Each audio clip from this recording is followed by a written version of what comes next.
నమస్కారం. 26, 27, 28, 29 తారీఖులు మతా తుఫాన్ ప్రభావం చాలా ఎక్కువగా ఉంటుంది.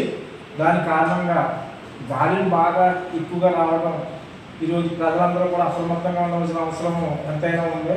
ఎందుచేతంటే మన కోస్తా జిల్లాల్లో ఎక్కువగా మన కొబ్బరి తోటలో ఎక్కువగా ఉంటాయి.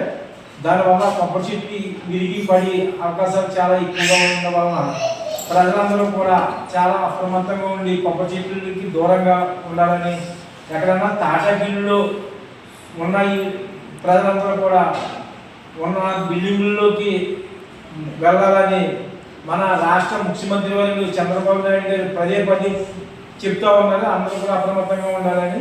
కానీ ప్రజలందరూ కూడా చాలా అప్రమత్తంగా ఉండవలసిన అవసరం ఉంది. ఏం చేయాలంటే ఈ 3-4 రోజులు కూడా ఈ ఎఫెక్ట్ చాలా ఎక్కువగా ఉంటుంది. దానివల్ల ఇలా పశువులు కూడా ఇలా మనం కాపాడుకోవాల్సిన అవసరం ఉంది. ఎందుకు చేయాలంటే ఎక్కువ పశువులని పాకల్లో ఎక్కువ కట్టేస్తూ ఉంటారు. పాకలో కూడా మనకి బలంగా ఉన్నాయా లేదా పాకలు కూడా చూసుకోవాల్సిన అవసరం ప్రజలకు ఎంతైనా ఉంది.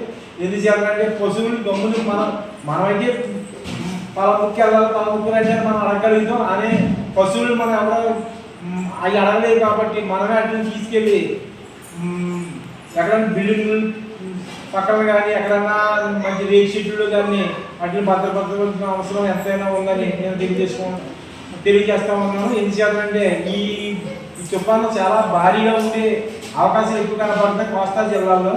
కానీ దాన్ని మనం అధిగమించాలంటే మనం దీని మీద చాలా జాగ్రత్తలు పాటించవలసిన అవసరం ఉంది. అందుచేత ప్రజలంతా కూడా ఇలా అప్రమత్తంగా ఉండాలని ప్రజలందరినీ కూడా కోరుతూ ఉన్నాం. అదేవిధంగా చంద్రబాబు నాయుడు గారు, మన పవన్ కళ్యాణ్ గారు, లోకేష్ గారు కూడా దీని మీద చాలా అందరికీ కూడా చాలా సూచనలు ఇస్తున్నారు.